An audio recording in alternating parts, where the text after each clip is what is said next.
better?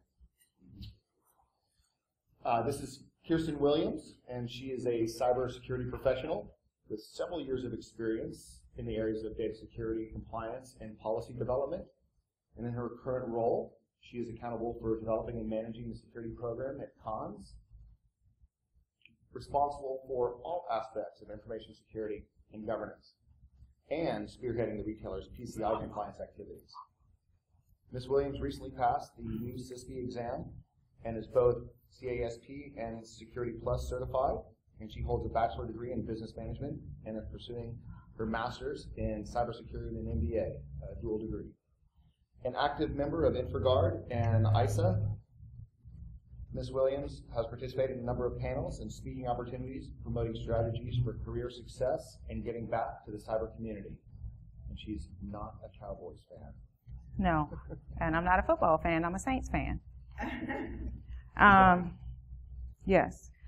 First, before we start, if anybody has any business cards, you can drop them in the bucket. I do plan on doing a drawing at the end of this and giving out prizes. And I will put my phone on silent so you don't have to hear my phone dinging through the thing.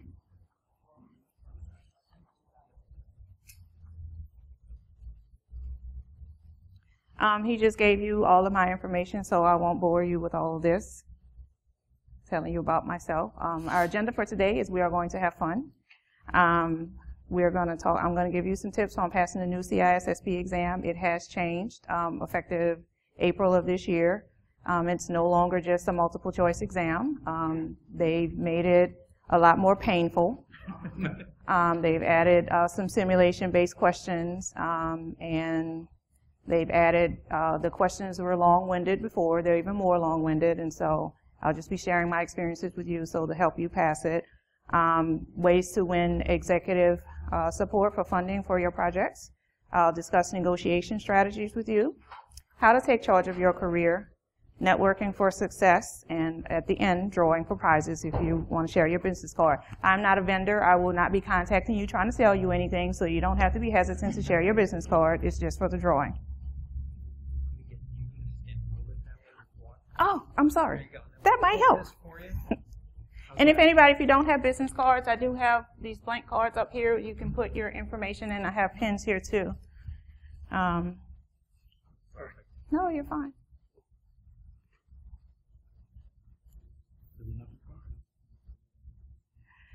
So I don't know how many of you are you planning, is anybody planning on taking the CISSP exam this year or soon? At some point? Okay. Has anybody heard anything or done any research on taking the CISSP exam? Okay. Well, I'll tell you, it is very difficult. Currently, there are less than 67,000 people in the entire United States with the CISSP certification. So it is not a test that's for the faint of heart. It is a 6-hour exam, and it is currently the gold standard in information security certifications. So just be warned going into it. It is not a test that you can go and take a book and study for. It's not rote memorization.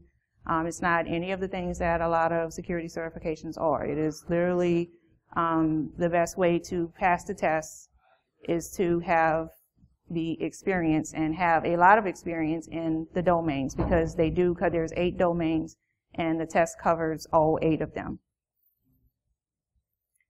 I will share with you the best free resources for test prep, some test taking strategies, and ways to manage your stress through the test and also the preparation process. This is the list of websites that you can go to. I found through my preparation process, because the reading is so dry, taking the practice exams forces you to engage with the content, and it also helps you to identify your weak areas and your weak domains. And so I used the Sean Harris, the big book I'm sure you've all heard about. She has, she has the electronic format of the practice test on the website, and you can go and there's practice exams in all 8 domains. Eric Conrad is a SANS author. He also has he has 2 tests that are 250 questions long, and those 2 tests give you the best experience because the CISSP exam is 250 questions. So going through an entire 250 question exam forces you to sit there, and it builds up your stamina, and it builds up your tolerance, and it helps you to get mentally prepared for sitting in a test that's 250 questions long. Skill Set and CCCure also has good sets of test questions, and Search Security and Cyber IT has practice questions too. I recommend taking practice exams from different sources because none of them cover all of the same content, and they all give you the CISSP, because they have a test bank of 25,000 questions. It helps you to get exposure to as many types of questions as possible. And no, you're not going to go and take all of these practice tests and then go and see any of the same questions on the CISSP exam. They're not that way. But taking the practice test helps you to prepare for the exam.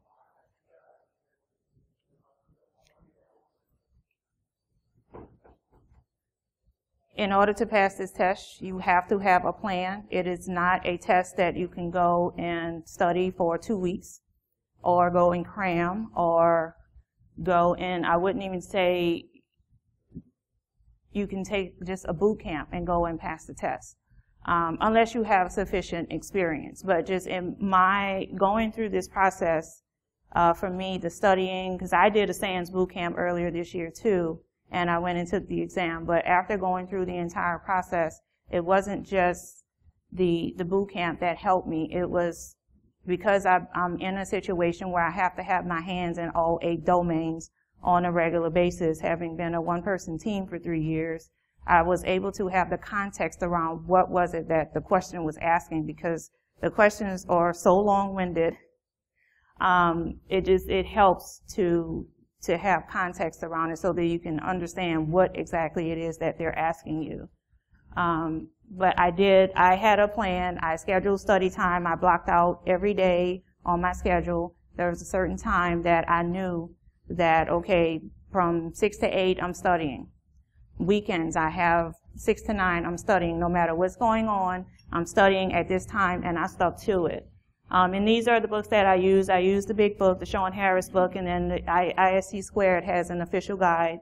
I use that book too. And then just to break it up, I would listen to MP3 audio files. And Eric Conrad and Sean Harris has MP3 audio files to help you, so that if you're just, when you're riding on the way to work, or if you're just doing things around the house and the reading is so dry and you are suicidal, it just helps you to just break it up and to be able to consume the content in a different way.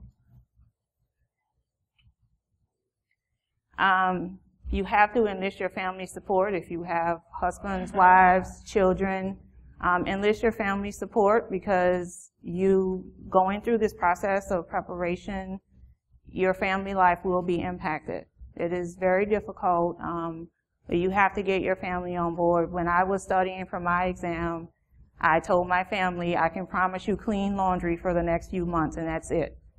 And so it helps to set expectations for your family that you're going to have to commit to this, and to have their support so that they know and so that they can adjust their expectations of you can't do all the things that you were doing and prepare for this test.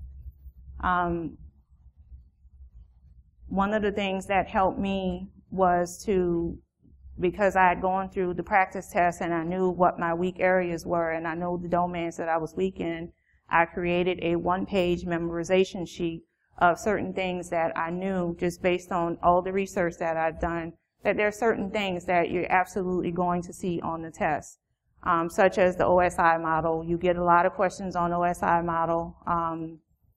Common ports, the hashing algorithms, the symmetric and asymmetric ciphers, they ask you those questions on the test. And so it's helpful to just have a 1-page summary, no more than 1 page, of just those certain things that you know that you're going to have to know, and then the rest of it is just going to be understanding the context and the content of what you're being asked.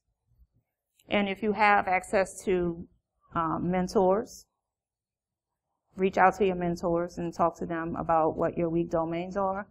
A lot of people, or if you work in IT, you have your network engineer, for example, can help you with secure networking engineering principles that you may not do it every day with the subnetting, because on the test they put you in a simulated environment and they have you doing these things. And so it helps to reach out to the people that are in your network, and if they are fortunate enough that they can specialize in something, then you reach out to those people that are specialists in the specific domain to get help on your weak areas. You have to manage your stress through this exam. 6 hours is a very long time, and I know for me, my job was not going to reimburse me for the cost of the exam unless I passed it. So I had plenty of incentives to make sure that I passed it on the first try. And just going through the process is so time consuming. And I mean, I put a lot of pressure on myself. I'm not good at taking tests.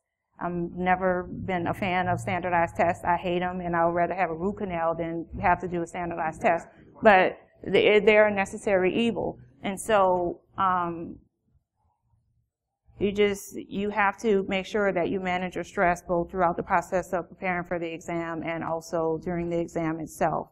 One of the things that I did was, instead of just trying to go all the way through the exam, I set my plan when I walked in there was to answer 50 to 75 questions at a time and to take breaks.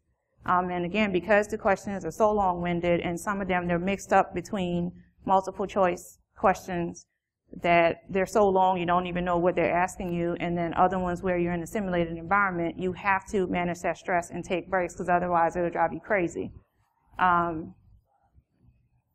Be prepared for simulated scenarios. Again, it's not multiple choice. It's not go in, I'm going to choose C because that sounds like the best answer. A lot of times the difference between the answers is just a really, they throw one word in there to throw the whole question off, and they do that on purpose. And so make sure you bring water and protein snacks with you, because you're going to be there. It's an all-day affair. Don't try to go in there with anything written on your arms. We witnessed that too. They make you take off your jacket when you go in there, so don't try to have the OSI model on your arms, or don't try to have anything written on your arms. They make you take everything off when you go in there to make sure that you're not coming in with any kind of competitive advantage. And at the end of the test, go back over your answers one final time before you hit submit. When I finished all of the questions, I took a break, had a protein snack, drank some water, and they don't allow you to leave the building, so please don't try to plan to leave the building or look at your phone or anything. You won't be able to communicate through the 6 hours. Go and have your protein snack, drink some water, relax, and then go back with a fresh set of eyes. Look over all your answers, and you're confident, then you hit submit. And depending on how lucky you are, because the test is new, they just changed it in April of this year, you will either get a congratulations you passed, I'm sorry you failed, or you have been chosen for a random audit, and so you have to wait to find out if you passed the test. Yes. Yes, that is what because it's a new exam. This is what they're doing. So you may or may not find out the same day whether or not you pass the test. Just a forewarning about that too. And I don't know how long they're going to do that. It's just because it's new. And a lot of people that I took my SANS boot camp with, some of them were chosen for the random audit. And so we all kept in touch with each other. We have a Google group set up so that when people go and take the exam, we can let each other know what the results are. What to expect, how did you do, that sort of thing. So just be prepared. You may not find out your answers the same day. Any questions? I want this to be interactive. Please don't just stare at me. Please, if you have to leave so they have you. Yes, they have lockers set up outside. There's a lady, you go in there, and then that's another thing I need to tell you about too. It's not available at any time like the other certifications. So you go in there, and they have lockers. They give you a locker. They take your ID. They take your fingerprint. They take your palm print. Yes. They take your palm print. They take your fingerprint. They have you to take everything off before you walk in the room. They escort you to the computer. And when in between breaks, if you want to leave the room, you have to raise your hand. They have to come, and then somebody checks you out of the computer. They walk you away. They take your palm print when you're walking out of there. And then you can go in your locker, but you can't leave the building, so you can go in your locker and get food. They tell you you can't check your phone or anything, but you can take food or water out of your locker, and then you can step right outside where they can see you, and then you can go to the restroom. But there's just a hallway, and then there's a camera, so they can see you only going to the restroom and not going anywhere else. So it is that serious. Yes. Yes, I did pass. Thank you. Sorry, before we go on, any other questions about the CISSP exam? No, going once, going twice. Okay. Ways to win executive support for funding. I have the sales statistics screenshot here because I don't know if you all are aware where you are in your careers, but in case nobody has broke the bad news to you, in security you have to be a salesman. You are constantly trying to sell something to the business that they don't see, that has a direct line of sight into how it's going to make them more money. And so you're going to have a lot of failures. You're going to have more failures than wins. And I thought that this sales statistics, these statistics were relevant so that you can see you may have to go back 5 or 10 times before you have success. Probably not going to have success the first time. You probably are not going to have success the second time. It may take you 10 or 15 times before you can actually get what you need. And so you have to be prepared to not only sell to the executives, but you have to sell it to the employees. You have to have buy-in from your employees. You have to have buy-in from stakeholders in the organization. Those stakeholders would be your legal department, your HR department, your risk management people. All of those people are stakeholders in the organization who all can be a champion for you. Yes. What is your best target for your initial contact? Would it be the actual end user or more? For me, it was the person who I knew that people would listen to. So, and for us, I'm in retail. And so the most powerful person in my organization is the person who owns the relationship with the bank that controls whether or not we can take credit cards, with the acquirer. And so that is the first person that I made sure that I engaged with and that I constantly engaged with, because people are not going to listen to me. But if she mentions that, okay, we need you to do this because otherwise we can't take credit cards, and people are going to jump on board, right? Yeah, well, just whoever, there is somebody in every organization that people are going to listen to because they are a line of sight into revenue.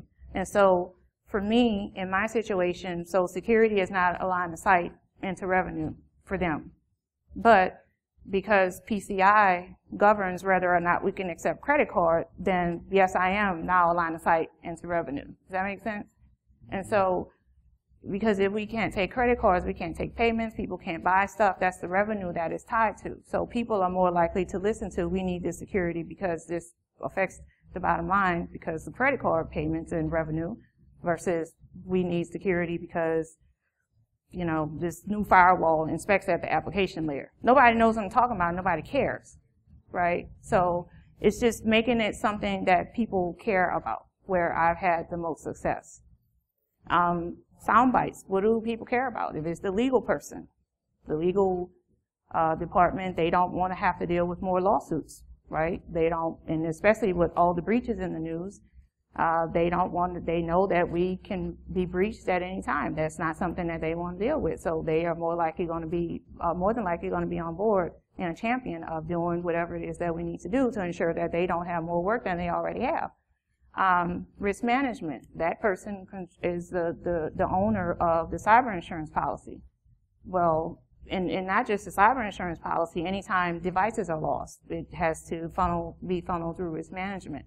If there is any kind of incident that we may have to report, then it's funneled through risk management. So all these things together, speaking their language and what they understand and how it impacts them and how it can add to their workload, that they don't want anything added to their workload, these things are more likely to have people, make people want to get on board with your message and also be a cheerleader for you. We all get hundreds of emails a day, right? We get numbers, we get spreadsheets, we get reports, all these things. We all get plenty of that. So it's important to use compelling visual aids when you're talking to people, when you have to present to people. Pictures speak 1,000 words, right? So I can have all this data that I care about the details, but they care about the big picture. And so it's a lot easier for me to communicate my message if I have a visual representation of all the details that I'm trying to convey to them. And so just make sure when you're trying to sell anything that you use visual aids, that you use charts and graphs, and when you're trying to show trends, not necessarily show all the 10,000 numbers that went into the trends, but show something, the visual graph of it, so that they can see, okay, we were here last year and now our risk has gone down. It's a lot easier to show that in the visual than it is to show it in numbers. And if all else fails, if you can't get the support that you need, your auditor is your friend. We've been having this conversation about whether or not compliance is hurting or helping security.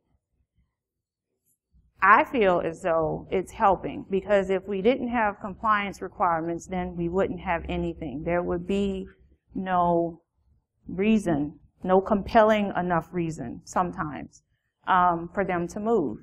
And so if there are things, a lot of people don't like to deal with the auditors and, oh, it's just a waste of time and we're just checking a box. And, well, yes, kind of, sort of. The auditor, if you're honest with them and if you've been trying to get something and you went through your sales statistics chart of, and you know that, okay, I've made the 12th contact here and I haven't gotten anywhere with this, then you may need to point it out to the auditor as a weakness, and then the auditor can put it in the report that forces management to get what you need. But I encourage you to do that as a last resort, not as something that's a part of your regular arsenal. When you go into, for people that are new or just graduated from college, or if you're a consultant and you're going to be transitioning into corporate, please go into the organization and be humble. You need to go in and make allies, not enemies. If you go into an organization, most organizations, the security team is understaffed. Some of those organizations will be just like mine, where you go in and you will have one security person that's been trying to push this thing up a hill and doing the best they can. Understand that you are going to come in with all these great ideas and you have all this energy and you want to fix everything today. Don't make enemies with your security person. You don't want to alienate not only your security person, but all the other people that you're going to depend on to be successful. Any project that you may have in mind, you may want to go in and you have a particular SIM that you prefer to work with, and you want to go, and that's what you want, that's the product, you're going to come in, and that's you have your mindset on, this is what you want.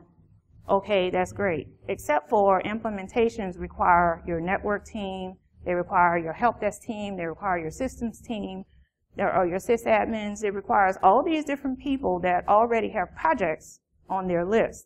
And so make sure when you go into an organization, and it's not just the people that will be required for an implementation, but the people who don't do security for a living, your regular user community, they may have no idea what you're talking about.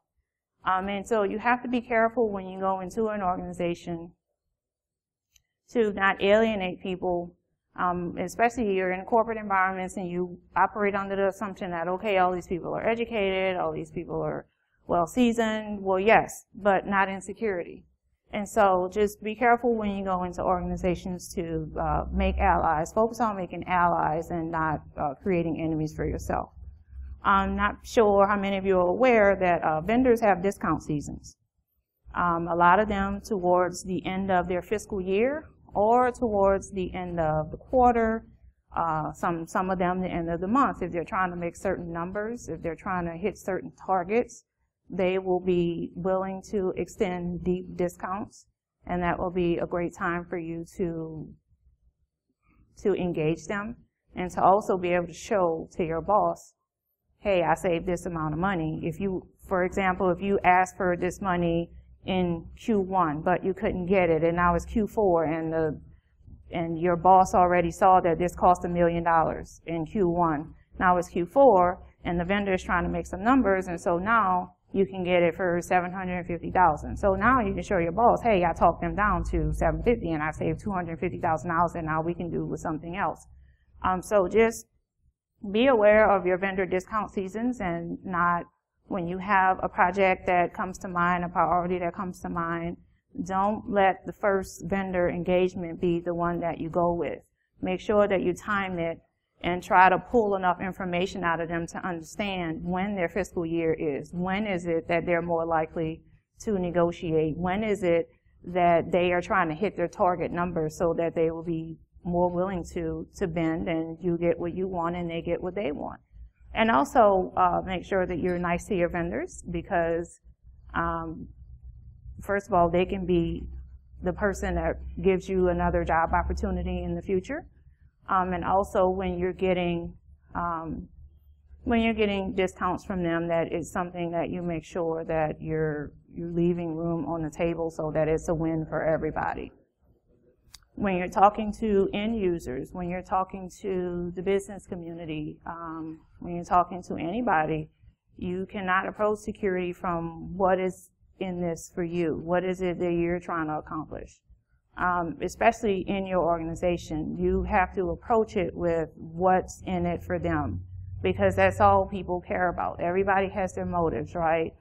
For end users, it's, for example, they want to be able to get raises at the end of the year. Okay, well, if you stop clicking on links in emails and we stop having so much malware, maybe there will be time left over or money left over to give bonuses at the end of the year.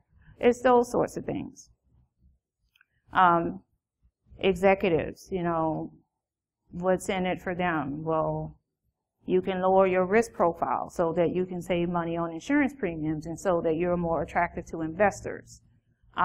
Just making sure that you present whatever it is from their position so that they see what's in it for them, and that nobody feels like they're losing. Everybody walks away from the table feeling like this was good for them, like they won. You didn't get over on them. It was them. They were in control. It was their idea. That's always a good thing to do, make it feel like it was their idea. And then everybody feels like they won. Both. Taking charge of your career. There are different ways to do that. One of my favorites is the Ugly Duckling projects. And in my experience and talking to people at ISSA and just being in the industry, PCI is one of those ugly duckling projects that nobody wants to touch.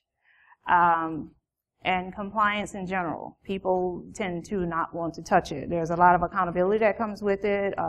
There's a lot of long hours. It keeps you up at night. If you don't pass this audit, you know what's going to happen. DLP is a messy project. People may not want to touch DLP because it's something that it's one of those ugly duckling projects that people just don't want to touch. The Internet of Things right now is out, and there's a lot of research that needs to go into that. It's something that people don't want to touch. And so whatever that thing is in your organization that nobody wants to touch, figure out what that is and own it and tackle it and be a champion of it. Be confident about it and go for it. Because,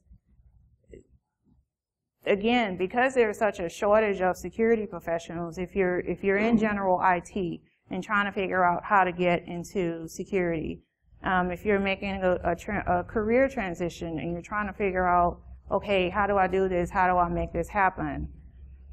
You find those projects that nobody wants to do and you tackle them. It may be volunteer research that you do that can put you in front of somebody that can give you your next opportunity. So whatever those projects are, you go for them and take ownership of them, and you can create opportunities for yourself. Finding gold in trends. Right now, we were having this discussion last night about companies moving, everything is going to the cloud. That's the trend. And if you look at the CISSP and Booz Allen report, the top two items are cloud security and application security, and what they're going to be looking for in the next 3 to 5 years. So that's those two, it's the tops of their concerns. And so because this changes so much, it's changing so fast, and you have to keep on top of it. The best thing to do if you're trying to figure out where to go, how to make your mark, go and look at what the trends are. What are executives asking for? It's in the reports. It's in the Verizon data breach reports. It's in the ISC² workforce study reports. The information on the trends are out there. And so it's going to be up to us as professionals to, if we want to stay competitive and have long-term careers, is we have to make sure that we are aware of the trends and maintain our training, maintain our skill set so that we can be ready for the security environment of tomorrow. And also make sure that you're investing in you. Security requires ongoing education and training. If your company provides training, I know we're all busy, take time to train, because your company may not be open tomorrow. There's hundreds of thousands of people that have been laid off here recently in oil and gas. There's a lot of mergers and acquisitions going on right now. You have to make sure that you are always investing in yourself. And if you don't know what training it is that you need to take, a good way to come up with an idea is to look at the job descriptions that are available right now and see what companies are asking for. Because you have to be outside of your organization, you have to be ready to take advantage of opportunities for yourself. So make sure that you're always investing in yourself with ongoing training, get your certifications, your technical skill set. This is a great opportunity, learning the soft side of the soft skills that you need, because security is people, process, and technology is last on the list for a reason. And so you also have to be cognizant of and ensure that you are investing in both your soft skills and your hard skills.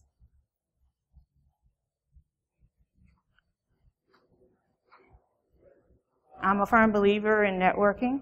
I know it's not something that a lot of people like to do, but networking is one of the best ways to both keep your skill set up and to have access to opportunities.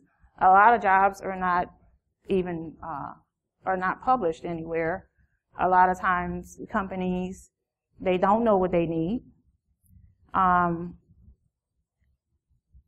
or they know what they need and they don't have the budget for it, or they may have the budget coming up for it in a different quarter, or they don't post jobs because they prefer to fill the jobs through their networks, through word of mouth, through relationships.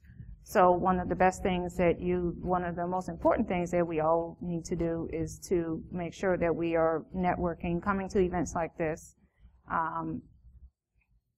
going to like ISSA. We have a Woodlands and a Houston chapter. Make sure that you're always networking. And make sure that you're also advancing the profession. We, as security professionals, are the ones that advance the profession.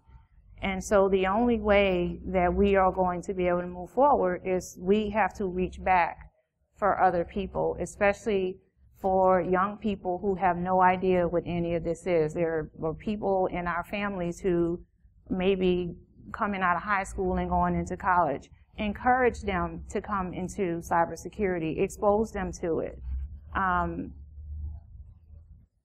People that may be in general IT, that you can see the writing on the wall that their jobs won't be there in 3 years. Encourage them to, hey, maybe you want to look at this because based on the trends, your job is not going to be there in 5 years, so you may want to start looking at a different career path. Talk to your stakeholders in your organization, stakeholders and mentors, both in your organization and in your professional networks. Make sure that they know who you are, what you're doing, what your goals are, because nobody's going to promote you better than you are. Make sure that your LinkedIn profile is up to date. I have not always done that. I just started probably in the last couple of years, really making sure that my LinkedIn profile is updated. Whatever projects I'm working on, try to make sure that your LinkedIn profile is updated. Go back and think about what you've done, your security-related projects, your volunteer projects that you've done, any cool programs that you've built. Go and put them on LinkedIn. And because nobody, when people, especially recruiters, when they're looking and they're searching for people and they're putting in their keywords, you're not going to come up if you are not on LinkedIn. And also make sure that you have a professional picture up there.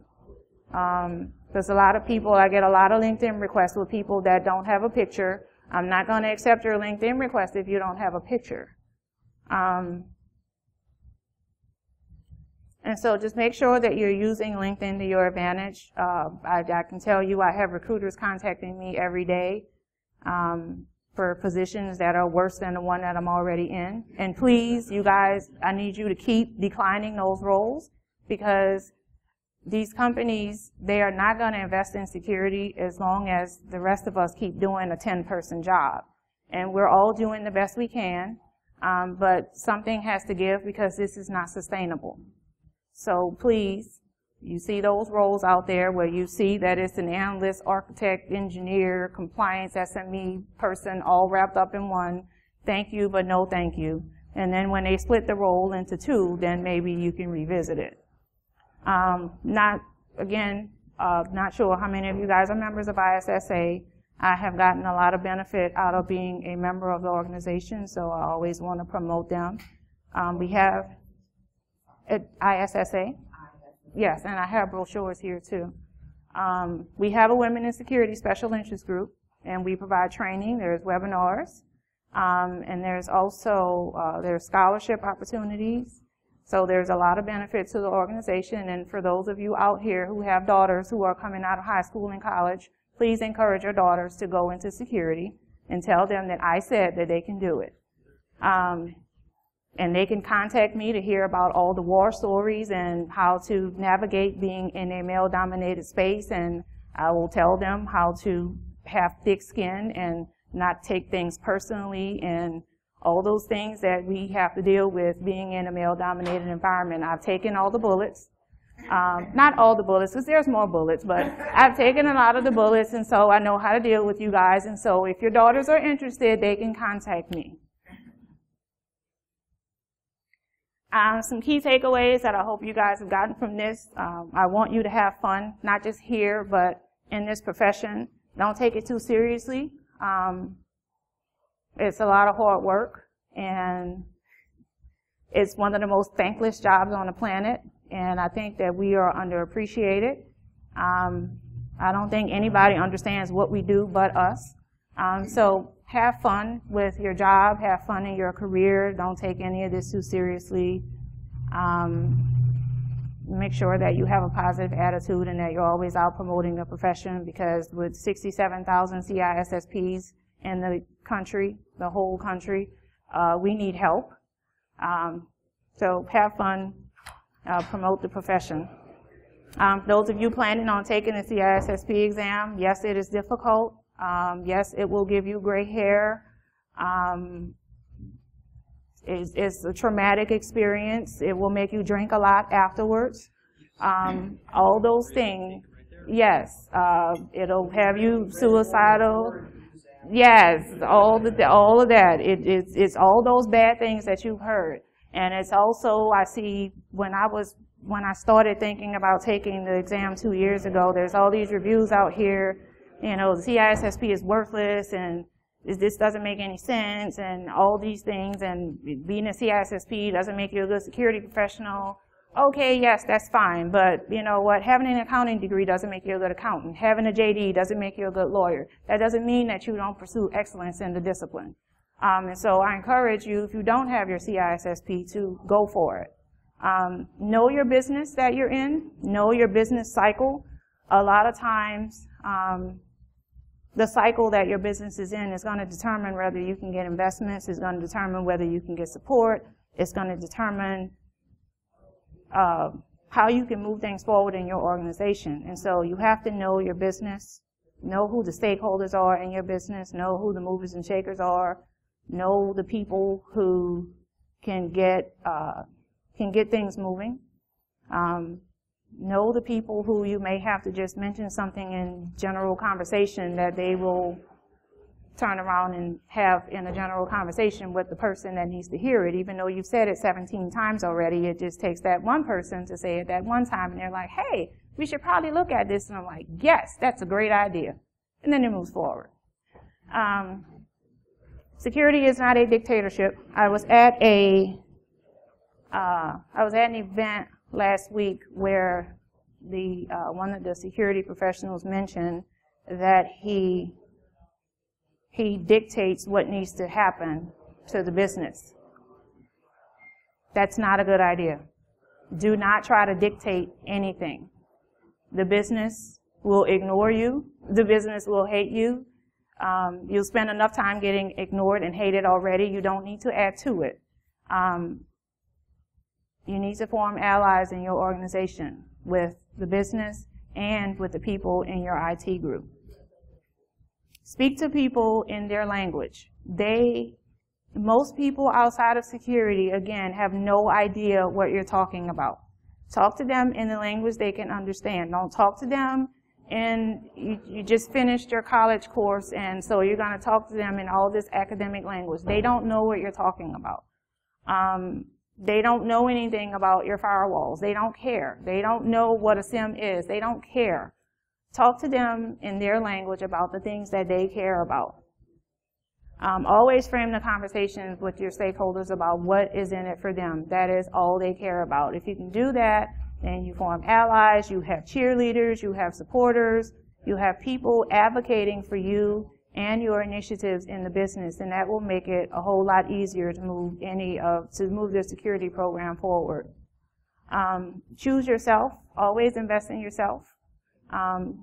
If you're with a company that pays for training, take advantage of it. Even if you feel like, you know what, I'm too busy. I have this big project. I have 10 million things going on. I can't get through my emails for the day. I certainly can't leave for a week and go do training. Yes, you can, because the fire is still going to be there when you get back, because you know why? Nobody cares about it but you. So take advantage of your training so that if you're in around the layoffs, at least you've taken training. If your company closes down tomorrow, at least you've taken training. You've kept your skill set up. Invest in yourself first. And last but not least, always get back to the security profession. Reach back, talk to high school kids, talk to your sisters, talk to your neighbors, talk to other people who are in general IT, even the people that don't have IT or technical backgrounds. My bachelor's degree is in business. I have found tremendous success in IT security with a business background because I can talk to the IT team and I can talk to the business. And I can bridge the gap between both of them. It doesn't matter who it is. And so when you're talking to your kids or people that are coming out of college and they're like, well, no, I can't do that because my degree is not in computer science. Your degree does not have to be in computer science to be a security professional. What you need is passion, passion for the discipline, and you also, obviously, you need the aptitude to be able to do it, and you're going to need some thick skin. But it's those things that people need to know about that, so that people know that they can go into the field. Any questions, comments, jokes, throw paper at me, anything? Okay. Because I'm a security professional, I know that we all fall into 3 buckets. You're either going down a rabbit hole with incident response, and so you need your coffee all day and all night. Or maybe you're in a master's degree program like I am, so you're burning a candle at night, just trying to stay focused and finish a project. Or you have a job that you have to drink to cope. Or you both. You have both. You have to have coffee to start the day, and you have to have liquor to end the day because there is no other way to function. And so I have some gift certificates I wanted to give out some prizes at the end. And by the way, thank you all for coming. Has everybody put their business cards in here? I'm not a vendor. I'm not going to contact you to try to sell anything. I'm in corporate America, so you don't have to worry about any solicitations or anything. So I have some prizes, and sure.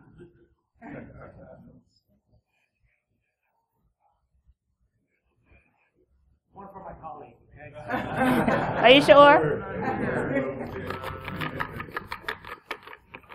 And I put these in envelopes so that you can't see so you can't pick the gift. It's going to be the luck of the draw here. So, would you do the honors? It's going to pick a name, and somebody's going to get coffee, and somebody's going to get liquor on me. Egan O'Brien. That's me. Good job. Okay. Whatever it is, you got to split it. Yeah. You gotta split it. Okay, you pick one. I'll take this. Oh, all right. Should I open it and see? That's up to you. If you pick yours, it's just going to be something else. Oh, that is mine, so throw that back in. Oh, my God. Man, you're some kind of lucky. Yeah, I played a lot. I have Mike Hackman. Oh, yeah. I got the example. Thank you. You want to share? He got liquor. All right. That's the most excellent liquor store. Thank you. They got great olives. No, but that I know about. Does anybody have any questions?